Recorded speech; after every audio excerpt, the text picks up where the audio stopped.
Right. Hello, everyone, and welcome to today's Cryo-EM Current Practices webinar. You're joining the three NIH-funded National Cryo-Electron Microscopy Centers. My name is Christina Zamani. I'm a scientist and training liaison at the National Center for Cryo-EM Access and Training, NCCAT. I'm joined today by staff members from the other centers, including my colleagues here at NCCAT, Ed Eng and Eugene Chua. And joining from the Pacific Northwest Cryo-EM Center, PNCC, is Kirsten Wheeler. Also from the Stanford SLAC Cryo-EM Center, S2C2, is Nathan Burrows. Before we give the floor to our speaker, we'll have a quick update from each center on the resources we make available at no cost to the research community. For our main event today, NCCAT has invited today's speaker, Vladimir Kolyadko, who's joining us from the Children's Hospital of Philadelphia. And Eugene will introduce him properly after our center updates. This webinar is a regular event we host the last Thursday of each month, highlighting users of the National Cryo-EM Centers who generously share the tips and tricks that have enabled them to make use of cryo-EM in their research. So you can save the date for our talk on March 26th. The speaker details are coming soon, but if you already know you love cryo-EM so much you want to be there, you can find the registration link on the events page at cryoemcenters.org, where you'll also find recordings of our previous talks. Hopefully, some of you were able to see Ed and I believe Nathan and some of our other National Center colleagues at the BPS meeting that just wrapped up. But if not, and you happen to be attending the ASBMB meeting coming up in a couple of weeks, we won't be in the exhibit hall, but I will be there with a poster talking about cryo-EM merit badges. So come find me at poster 328 on Monday afternoon. It'd be great if you come and say hi. For final logistics today, if you have questions about accessing National Center resources, please feel free to use the chat to reach out directly to any of the panelists here. And for questions for our speaker during the talk, please send those using that Q&A box. Send them in at any time, but we'll hold questions for the end for a moderated Q&A session. So let's go ahead and get started. First, I'm going to turn over to Nathan, who can let us know what's new at S2C2. Hi, everyone. Thank you for coming today. At S2C2, we have been very busy recently with BPS happening locally here in San Francisco. And we're very excited to be planning experiments in all our various access programs. We're currently planning experiments for this spring and this summer, and look forward to new announcements of our upcoming workshops. Thank you. Thank you, Nathan. Kirsten, I'll turn it over to you. Yeah, hi. Good morning. My name is Kirsten Wheeler. I'm the administrative coordinator at the Pacific Northwest Center for Cryo-EM in Portland, Oregon. I'd like to briefly discuss some things that we have available to our users. The first type of proposal that we have, this is the first of two, is our screening access, which allows at least one person to come on site for up to 5 days, and that's for sample preparation and screening with staff. It's supposed to assist with optimization of your grids and is actually something that we intend and aim towards low resource institutions. The second type of proposal is our general access, which awards up to 480 hours of microscope time each year for 2 years. This is the most common use that we have at PNCC. Approved general access proposals are also eligible to apply for all of our training programs.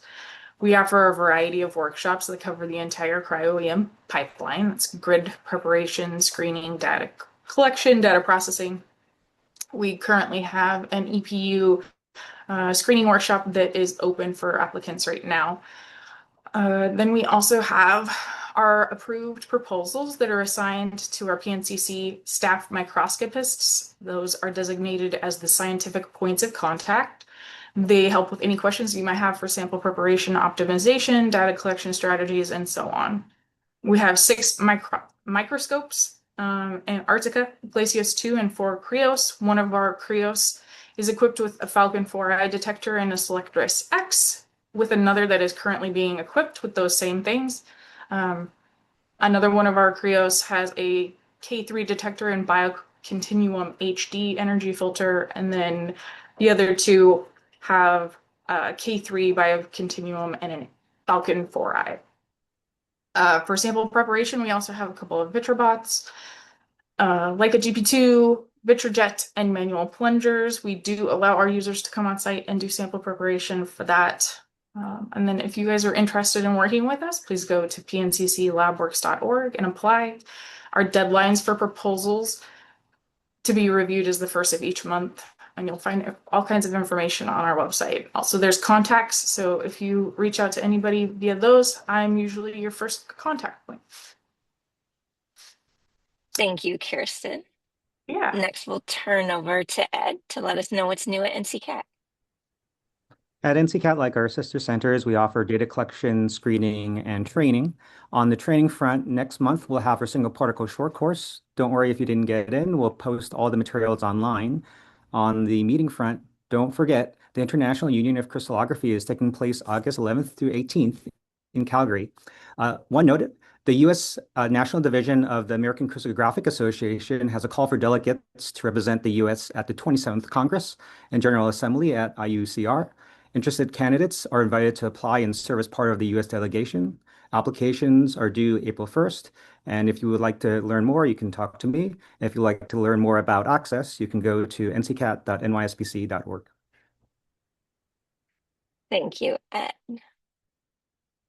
So I will stop my share and let Eugene introduce today's speaker.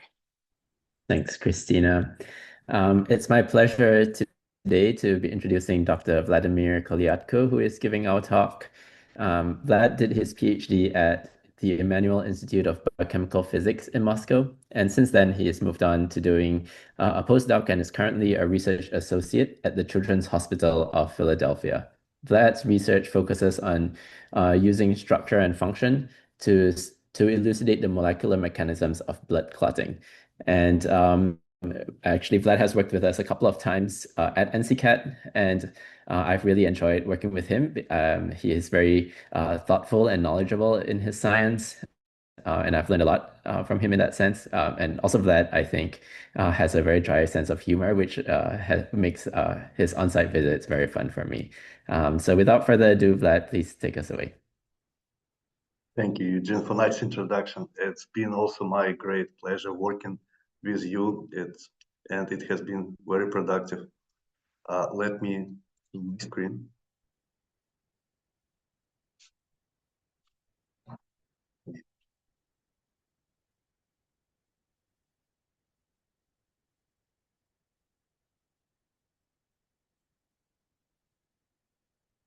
Let me start my talk.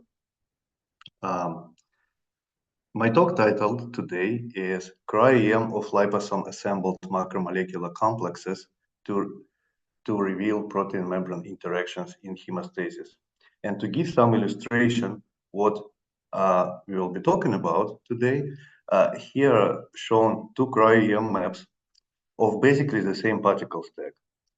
At low resolution map, you see protein that sits on the top of a liposome. This is a cap with a bilayer membrane liposome. Upon high resolution refinement of this structure, of this map, low resolution signal from membrane disappears, and we see on the right high resolution map of the protein part. In today's talk, I will highlight why protein interactions with phospholipid membranes are important. I will go through what are the conceptual advantages of using liposomes as mimetics of biological membranes in structural studies, especially in cryo-EM. I will go into details about practical details, how we prepare liposomes, and the most importantly, apparently, what is a bottleneck in this method is how to freeze grids with liposomes and protein that have a nice distribution and that produce collectible grids. I will touch on how we process single particle cryo-EM data obtained on these samples. And In the end of my talk, I will give several insights, scientific insights that we can gain into protein membrane interactions by using this method. So first, why protein membrane interactions are important? In many physiological systems, membrane plays a crucial role to assemble complexes of proteins that otherwise don't interact in solution, but on membrane they form tight complexes. And this is the case in many systems, for example, blood coagulation system, here at the top left. And this is our field of research that I will be talking about below. But also the case in complement system and in a number of intracellular signaling pathways as well. So moving further to the blood coagulation. This system is activated when blood vessels are injured. And this system produces a blood clot that plugs injury site and stops bleeding. This blood clot is composed of a number of blood cells, mostly platelets, which are cemented by sticky polymers of a protein called fibrin. Fibrin is produced by a cascade of proteolytic reactions that are catalyzed, that proceed on the membrane of cells, exposing phosphatidylserine on the outer leaflet of the membrane. And here I show the scheme. This is coagulation cascade. Is a cascade of proteolytic reactions which end up in producing fibrin clot. I would like to focus on the central reaction in this system, where serine protease, factor 9A, forms a complex with cofactor protein 8A on a membrane containing phosphatidylserine. And physical meaning of this membrane assembly of this complex is a great enhancement in catalytic rate, as you see by these numbers, in catalytic rate of conversion of factor 10 into downstream protease 10A. So these factors 9A and 8A, on the bottom I show domain organization. These are peripheral membrane proteins. So factor 8A binds to membranes with phosphatidylserine at very high nanomolar affinity. And it was suggested that its binding to negatively charged membranes happens through insertion of hydrophobic spikes, hydrophobic loops, into the membrane core. The protease 9A interacts with membrane much weaker through so-called GLA domain, and it was suggested that binding to membrane happens via bridging of calcium ions. But unfortunately, these existing models don't explain why these proteins are selectively binding to membranes containing only phosphatidylserine. For example, they don't bind to negatively charged membrane containing D-serine or homoserine. And I would like to also note here that this functional characterization, this affinity data, were obtained on a membrane surface, which was provided by small unilamellar vesicles in those experiments. With the simplest composition is a mixture of phosphatidylcholine and serine at 75 to 25% ratio. So using this small unilamellar vesicle, it was shown that on the membrane, 9A and 8A form a tight complex, while in solution they don't interact appreciably. And the goal of our study is to assemble the complex of these two proteins on the surface of liposomes with phosphatidylserine and to determine its cryo-EM structure to gain structural views on its function. In the next part of my talk, I will describe conceptual advantages of using liposomes as membranes in cryo-EM. So as I said, functional biochemical characterization was done using vesicles or liposomes. So resolving a structure on using the same vesicles would allow us to draw direct structure-function correlates. But also using liposomes has a practical advantage. Liposomes, as you see on this micrograph, have a very high contrast, so we can easily detect them.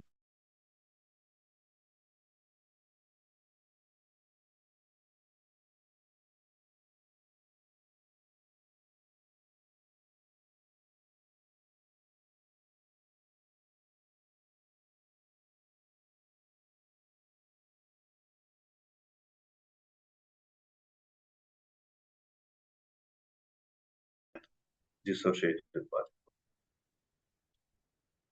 Next,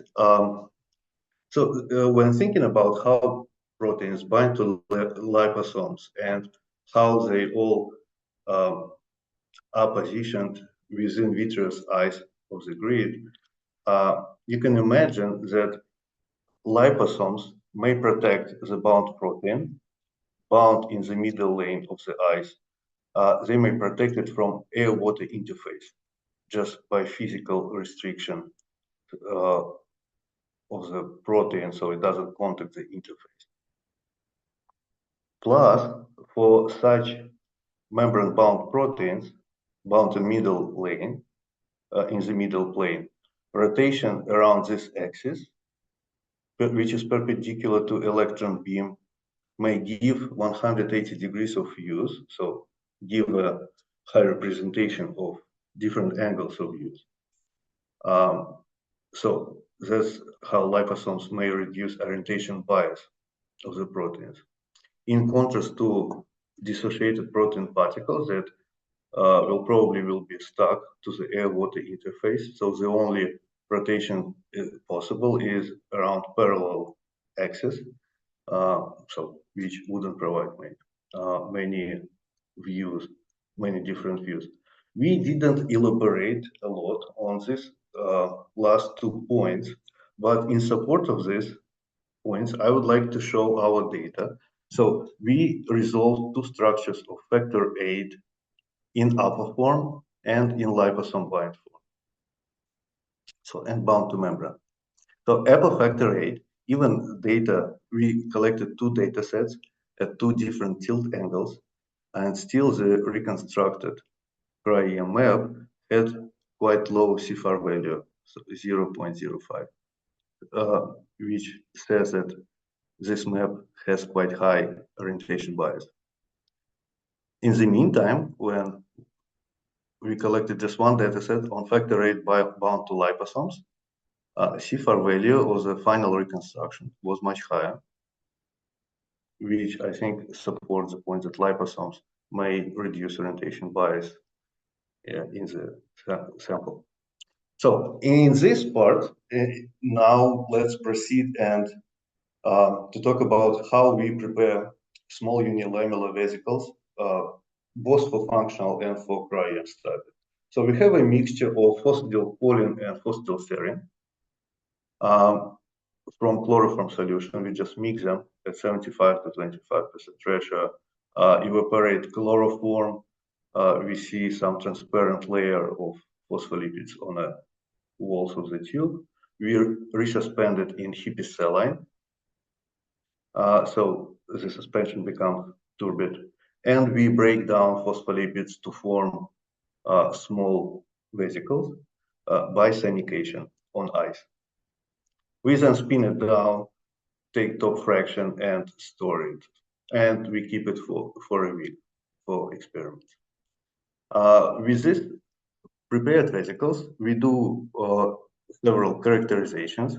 So first, we determine concentration of phospholipids by using inorganic phosphorus assay.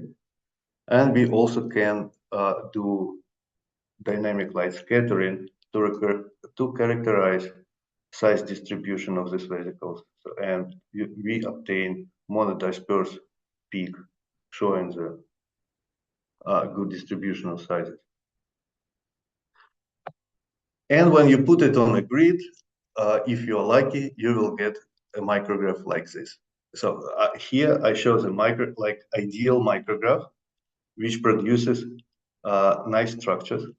Actually, this dataset produced structure that you saw on the title slide. What we can see here, many small vesicles populate the field of view. Few vesicles have larger size, and we can see this dark density of protein decorating vesicles. We also see some proteins in solution, like here. But to get such grids, to get such samples, is quite difficult. And here we come to the main problem in this method is how to obtain a good distribution of vesicles across the field of view. And the problem is related to the fact that vesicles tend to stick to the film, mostly to carbon film, but also to other materials. And as you see on this micrograph, there is a lot of vesicles on carbon and along the edges, and none vesicles in the whole. And I think there is also a second process that is responsible for such behavior, is a meniscus. So if ice is too thin in the middle of the grid, then liposomes get expelled towards all edges. And one way to solve this problem was suggested before by Ligovan, is by using several applications of a sample before freezing. So the idea is to apply sample, blot, apply again, blot, and with this way, carbon film gets saturated with vesicles. So some vesicles we see start going into holes. But using this method, we need to incubate our sample for several minutes inside of Vitrobot chamber. And I need to say that all experiments that I have done, they're done at 20 degrees Celsius in Vitrobot chamber. So we didn't want that long incubation because later on we have some time-sensitive experiments. And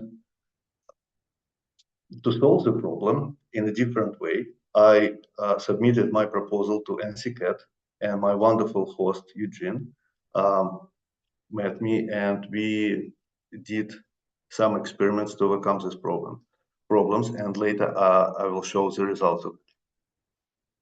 First of all, what we found is that application of vesicles mixed with factor VIII and in a single application on ultrafoil grids with small hole diameter, well, it actually gives a quite decent result, quite decent distribution of vesicles across the field of view with protein bound. And actually this data set produced a 3 angstrom structure of factor VIII bound to vesicle.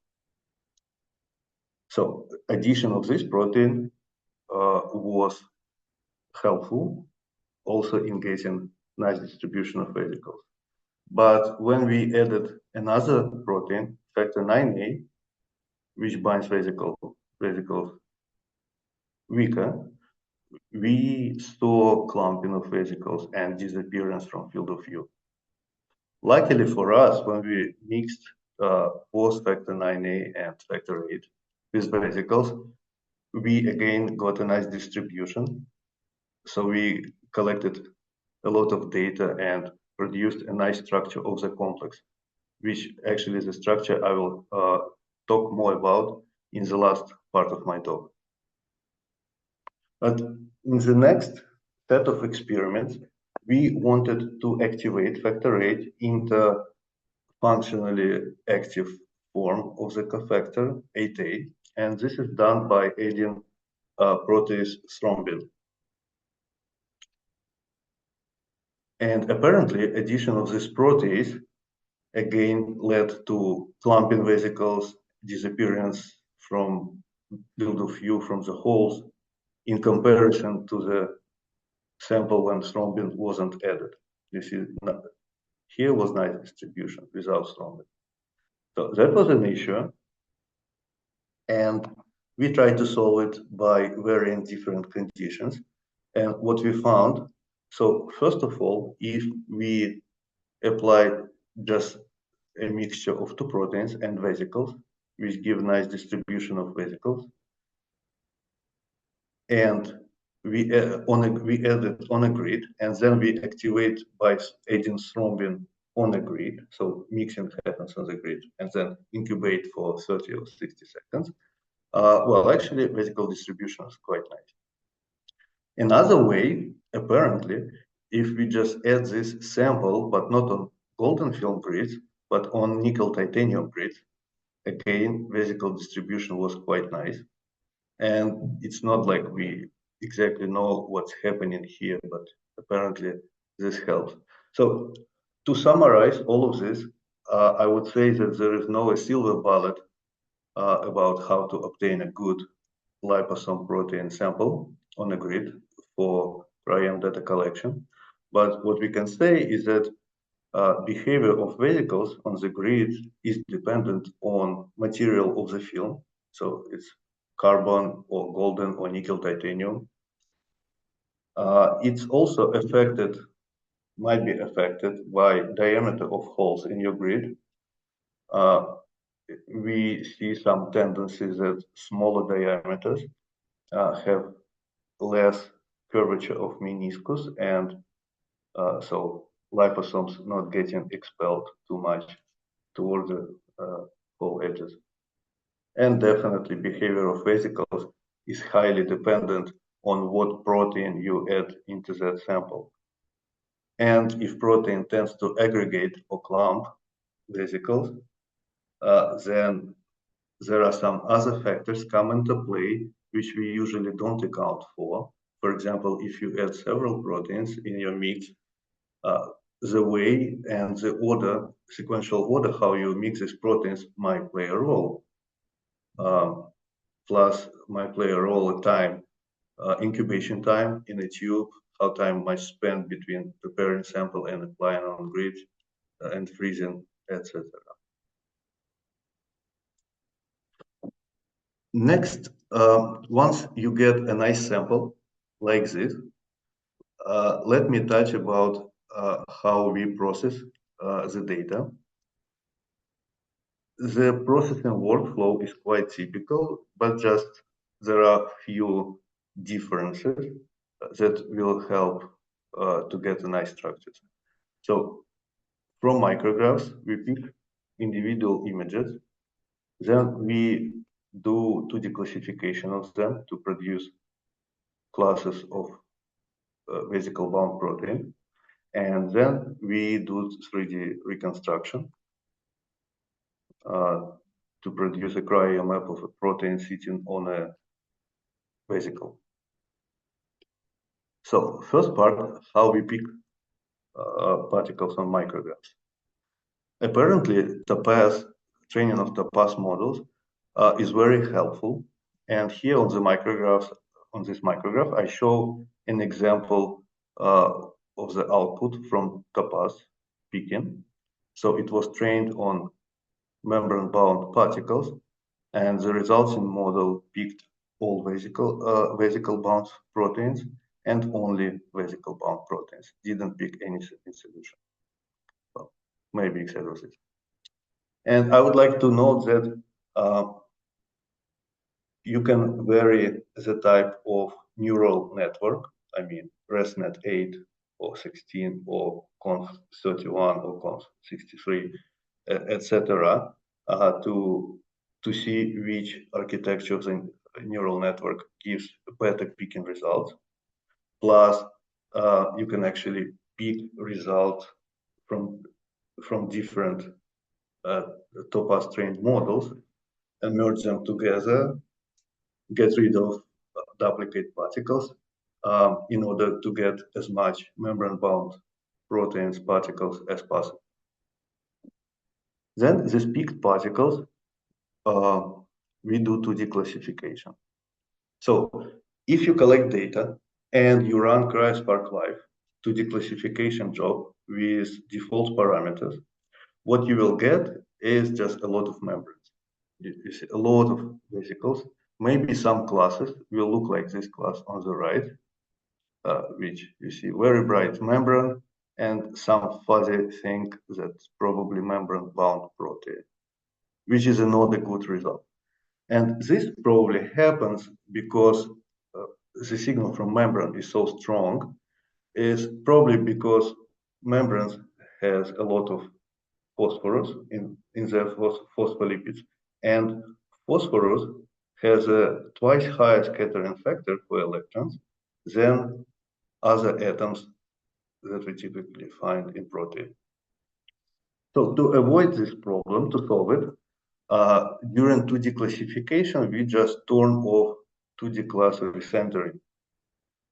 So during iterative alignment, strong signal from membrane doesn't drift the density towards the membrane, and we get classes like this, which are more centered on a protein part rather than on a membrane.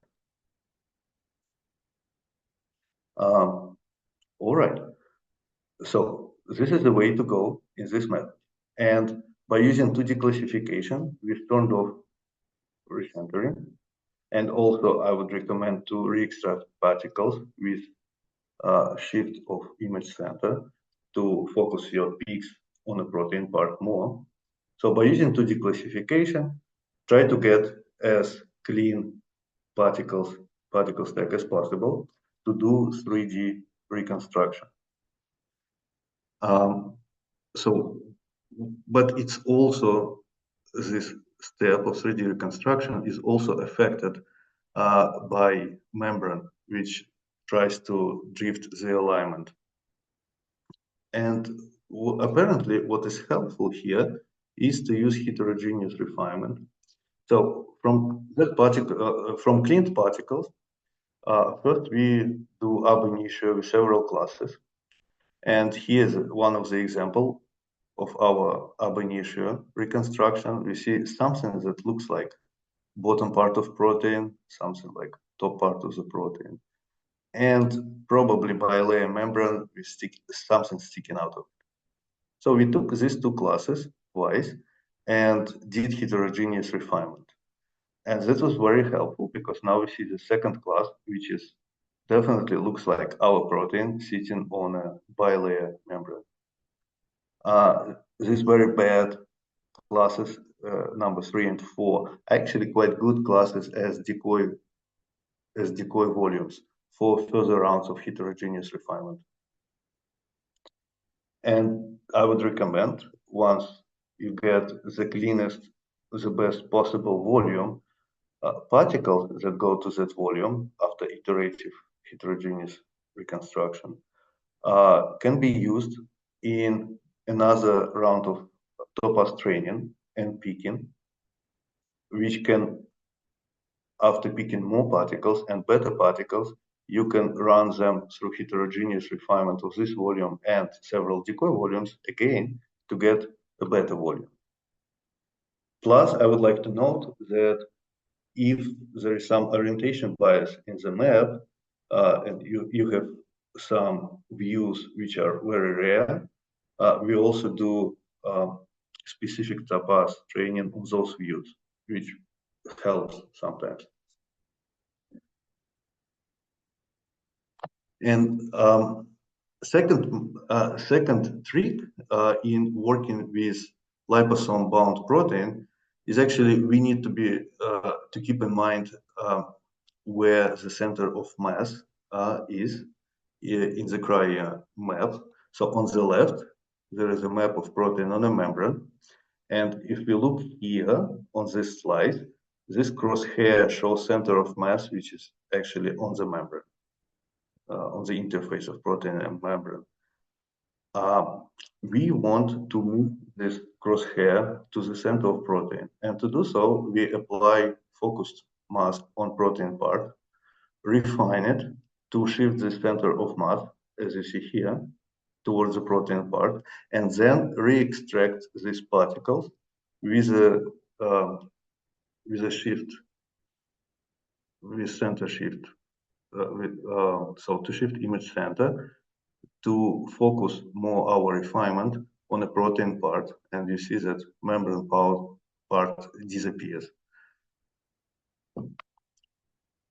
All right, let me proceed to the final part of this talk and to show what highlights we gained into protein membrane interactions by using this method.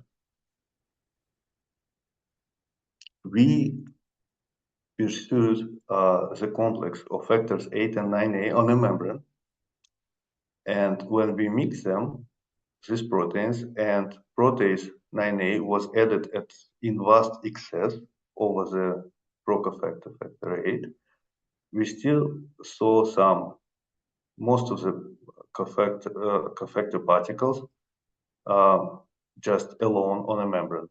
But also some percentage of this protein had this addition, was in complex with 9A. You see this additional density of globular catalytic domain and light chain stalk going towards membrane.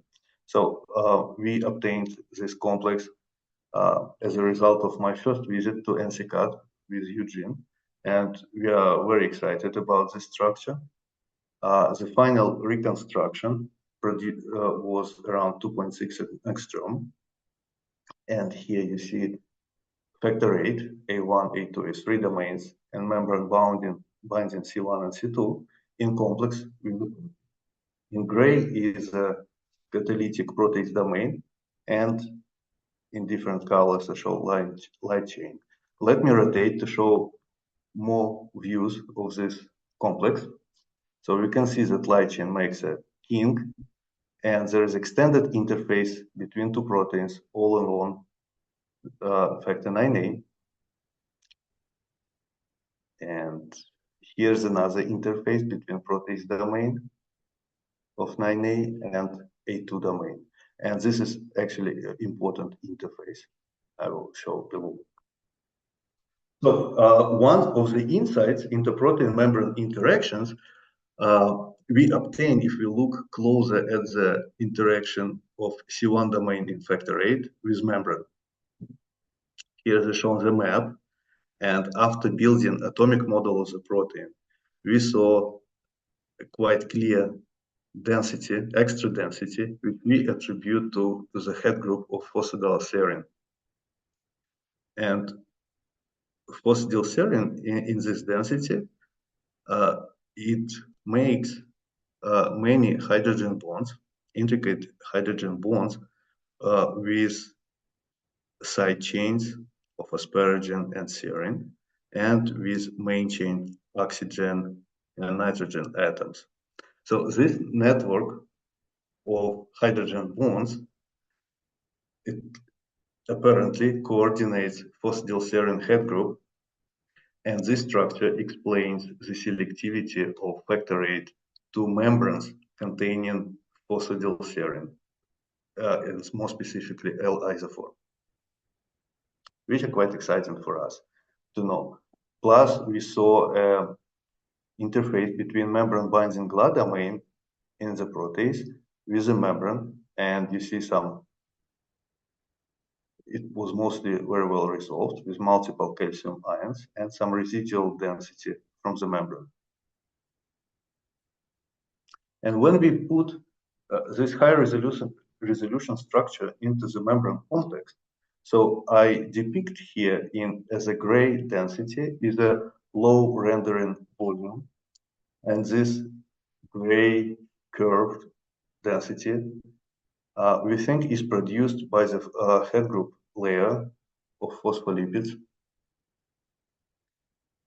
So what we can see from this, the main insight is that apparently hydrophobic spikes in factor 8 do not insert into hydrophobic core of the membrane, but just stay on the level of head groups and make direct contacts with them. And as in this case, I showed, directly coordinates phosphatidylserine head group by a network of interactions which provide selectivity for this specific phospholipid. And to elaborate a little bit more about which part of the membrane actually produces this low resolution signal, when we looked at the dimensions in phospholipid bilayer, it's around 8 angstrom is occupied by phospholipid head group. 3 angstrom is attributed to glycerol part, and the remaining hydrophobic acyl chains occupy around 15 angstrom. So from here, we can say that, yes, by means of dimensions, the size of this gray density corresponds to the 11 angstrom size of the phospholipid head group. So conclusion that we can make from this structure, Cryo-EM structure, is that we have discovered that membrane binding GLA domain in 9A and C1 and C2 domains in factor VIII interact with phospholipid head groups and not with the hydrophobic core of the membrane, which contrasts to previous models proposed for how these proteins interact with membranes.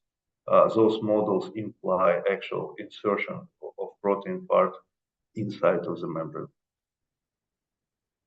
Plus, this structure highlights an extended interaction interface, and one part, as I said, is the interface between protease domain and this green A2 domain on the top, because the interaction interface, as structure showed, contains a cluster of sites of non-prosthrombotic mutations. So there are some mutations or known in both proteins that increase their function and increase the risk of thrombosis, of such a debilitating pathology as thrombosis. And our structure shows that on these proteins, those prosthrombotic mutations cluster on and around this interaction interface. And in general, this geometry of the complex was different from what was proposed before about how this complex looks like. And it's also highlights why it is important to obtain experimental structures, because we want to know where exactly those physiologically meaningful interactions happen, which cannot be done in a rigorous and reproducible ways by computational models or by using X-ray structures of just isolated proteins, which was done before. And these structures of liposome-bound factor VIII and complex with 9A actually helps to provide a physiological context. So liposomes help to provide physiological context for our structures. It is known that factor VIII circulates in blood in complex with a carrier protein called von Willebrand factor, VWF, depicted in this Cryo-EM structure in light salmon.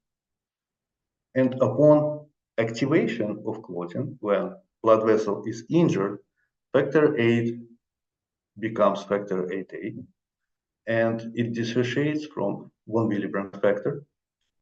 And now it is able to bind membranes, exposing phosphatidylserine on the outer leaflet, and to form a complex on those membranes with factor 9A, which reflects what's happening in blood during blood clotting.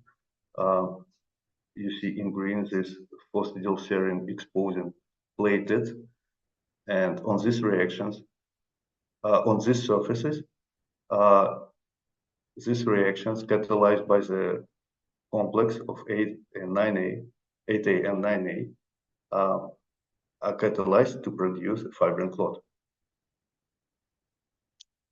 And now I would like just to thank everyone involved in this research. First of all, I thank my mentor, Dr. Krishnaswamy at the Children's Hospital. I'm very thankful to our great collaborators, Vera Moisenko-Bell and her lab, especially Ruth Pomeroy, who provided tremendous help and trained me in Cryo-EM. And I would like also to thank NCCAT for provided resources and expertise, especially Eugene, whose expertise and help was amazing and helped us to solve the structure of the complex. Thank you so much, and I will be happy to hear any questions.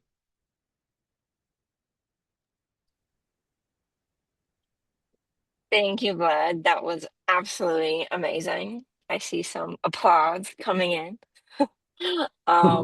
We've got a couple of questions already, but everyone in the audience, feel free to send your questions in if you haven't yet. There's a question about the grid types you used. Someone mentions they have problems with the beam moving off target using nickel grids because of the magnetic properties of nickel. Is this something you encountered with nickel titanium, or is this not an issue with nickel titanium grids? Well, I didn't know about that. We collected only one data set so far on nickel titanium.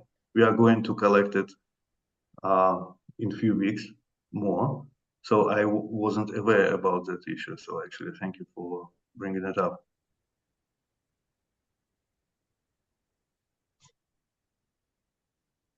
All right. There is a question about your lipid ratio. So you mentioned the protein binds directly to phosphatidylserine. How did you arrive at the ratio of 75% phosphatidylcholine to 25% phosphatidylserine? Could you add more phosphatidylserine? I see this question. Yes, Yeah, I can okay. read it. And I would like to say that biochemical characterization of coagulation complexes has been done over last like 4 decades. So this ratio was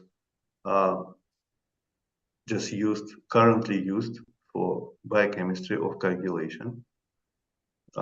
You definitely can add more, or for factor 8, and you can add actually less. Minimal amount for phosphatidylserine could be 5%, but 25% is considered like optimal, so it's not too low because factor 9A binds weaker and it needs as much phosphatidylserine membrane as possible. But then when you go to very high phosphatidylserine concentrations, it may affect liposome structure. So 25% is considered optimal or around optimal in the field. And would adding negatively charged phospholipids like phosphatidylinositol prevent insertion? And this is charge balance also important. I'm not sure whether it was tried in functional measurements before. So I don't know. We try to, going through paradigm of structural biology to use as simplest mixtures as possible, plus the most pure protein as possible. So that's why we used only 2 phospholipids. Phosphatidylcholine to make a structure of the liposome, and phosphatidylserine to give it negative charge.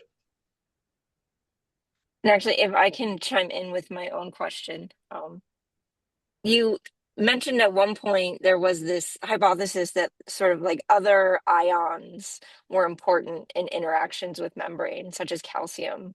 Like, how much did you play with salts and other ions in sample prep? That's a whole other layer of complication, but I'm just sort of curious if that's something you varied when you were trying to make different samples. We didn't play around much. We just used concentrations actually of calcium and magnesium. 5 millimolar calcium and 2 millimolar magnesium. And those cations are needed for factor 9A to bind membranes. So factor 8, it has several cation binding sites, but in the body of protein. Not for membrane binding, cations are not needed for factor 8 for one protein. For factor 9a, it has GLA domain that coordinates from 5 to 8 different calcium and magnesium ions, and those ions probably needed to shape the domain in a proper structure so that it's able to bind membrane.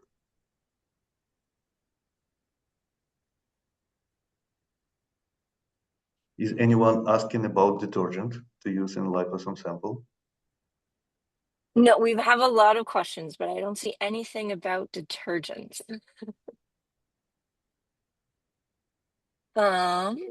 Let me see. I'm going to go out of order a bit. So you observed a better vesicle distribution after addition of protein and incubation on the grid for 30 to 60 seconds. Could the incubation time be important for better particle distribution? Yes, it could be. For example, if addition of that protease thrombin produces protein which becomes more sticky and tends to clump vesicles, then the longer you incubate it with that protease might give worse results. So that part of like incubation time might also be needed to be optimized.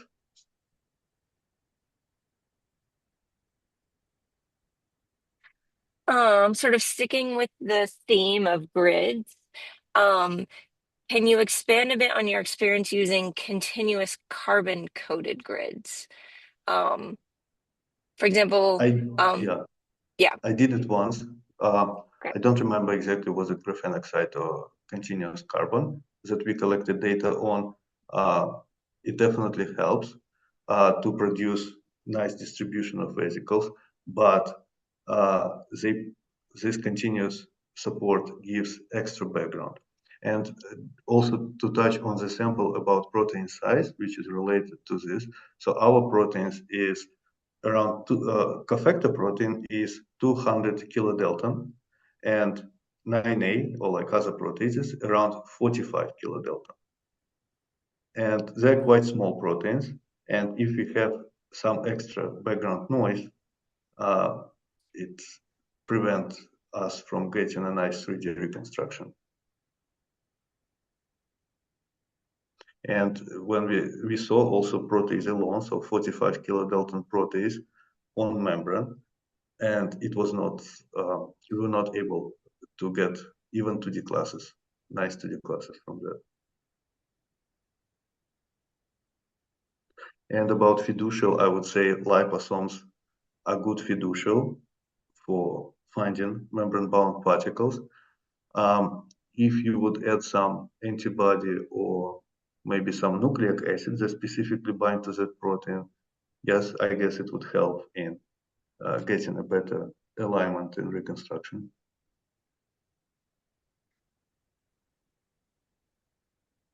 Yeah, and I think there was another question about your reconstruction. So someone was asking for a bit more detail about recentering the particle images to improve your resolution. Yes, so, and what is the question about recentering? I guess, could you just elaborate a little more sort of how you do the recentering to improve your resolution? Mm-hmm. Well, when we have a cryo map of protein and membrane, then we just make a mask, focus mask on protein part. And then we refine this 3D map again with this focus mask on protein part. This shifts the center, that crosshair that I showed, it shifts to the center of focus mask, which is protein now. And then these particles from that refinement, you re-extract with this shifted center.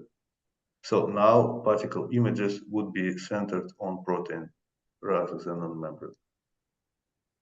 That's it, and then use them in further rounds of reconstruction. Thanks. There is a question also about your particle picking. For your very first round of picking, did you use Topaz and its general model, or did you do manual picking first before doing Topaz picking? Well, I would say Topaz. It's good to start with Topaz just right away and pick around 1,000 particles on liposome. So then you can check which neural network architecture gives better picking results and get those particles right away. Blob picking wasn't helpful as a first round. So I guess Topaz is good to start with. Thanks. Do you see a distribution of vesicle size that's consistent with your hypothesis that the meniscus of solution in the drop is responsible for vesicles localizing in the periphery of the grid holes? I guess that's asking the question, is the like ice thickness to vesicle ratio, does that make sense to the meniscus hypothesis? We didn't do that analysis. So what I would say is how we could do that, it just takes the micrographs and, for example, by using image J to build a histogram of diameter, vesicle diameter distribution on the micrograph. We just haven't done it yet. Thanks for the idea.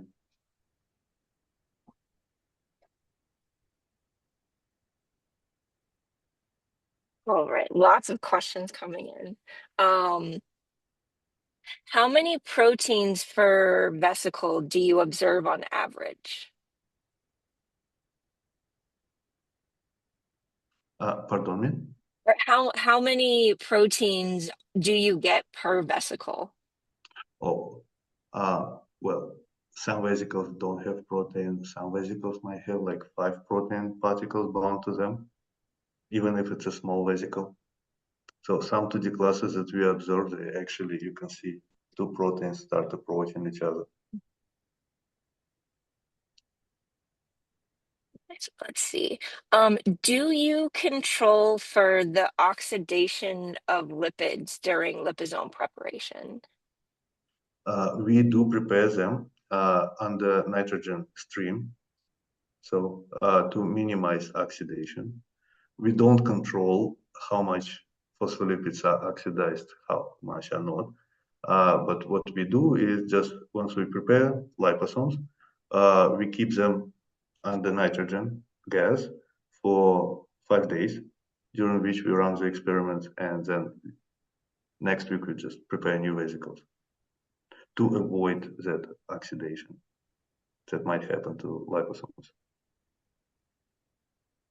All right, we're coming up on the hour, so I just want to intervene for a second for those of you who have something else to pop off to. We will stick around and get to the last questions, and we'll keep recording. So if you have to head off and we haven't gotten to your question, hang out for a bit or come back and find the recording. We'll get to those last few questions. But thank you for joining us today. We wish you all similar success in your cryo-EM endeavors. The national centers are here to help you with your science. So let us know how we can help you and come join us again. And stick around right now. We'll get to the last few questions. So there is a sort of question comment here about your assertion that the hydrophobic parts don't go beyond the head groups of the lipids, and you have a low resolution reconstruction of the bilayer. So it says, I think it's possible the head groups being mobile are visualized, and what you're interpreting as the head group region is actually the level of the phosphates. And then there's a couple references here, I guess. Do you want to Yes, comment on that? Yeah, I would like to thank for this question. It's an important one.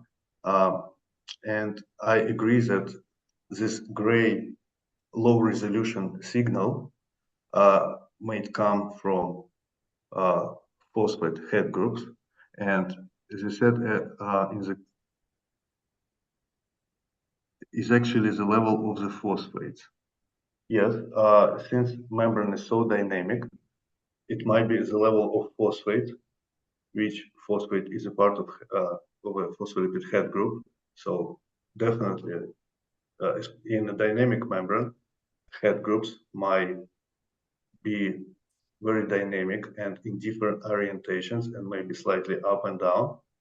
But this gray level density, it's produced by phosphate.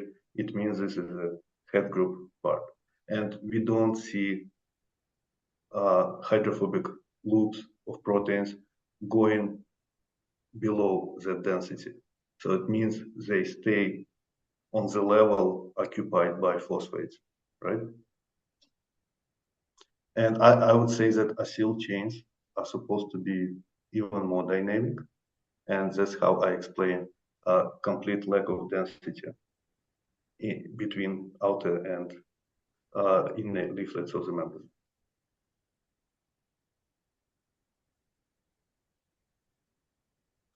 All right. And I saw the question about detergent.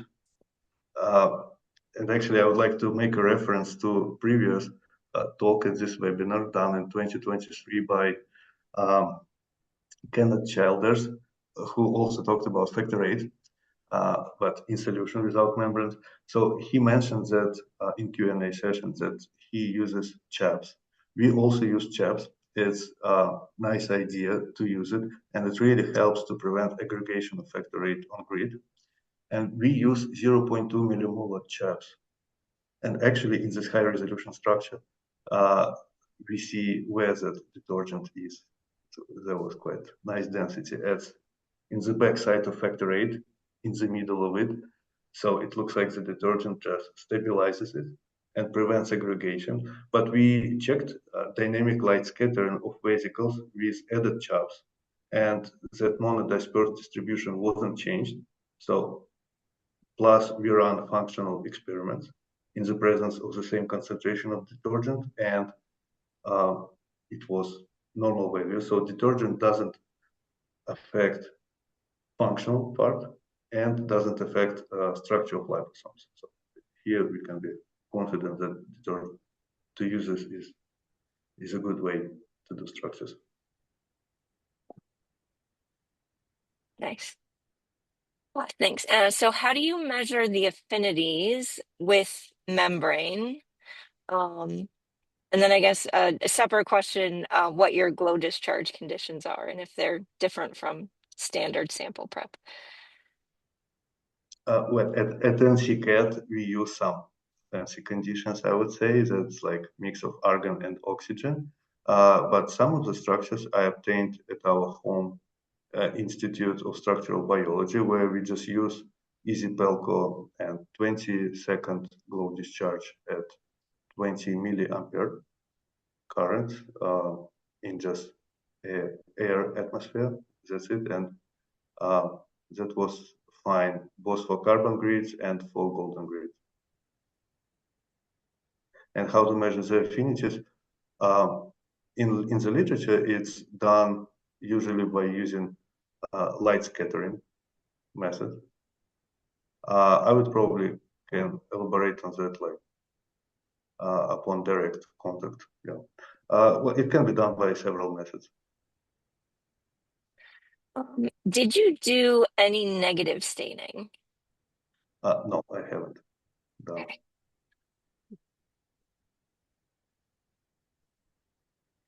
And why did you choose to sonicate your liposomes over extrusion? Could you expand on your sonication protocol?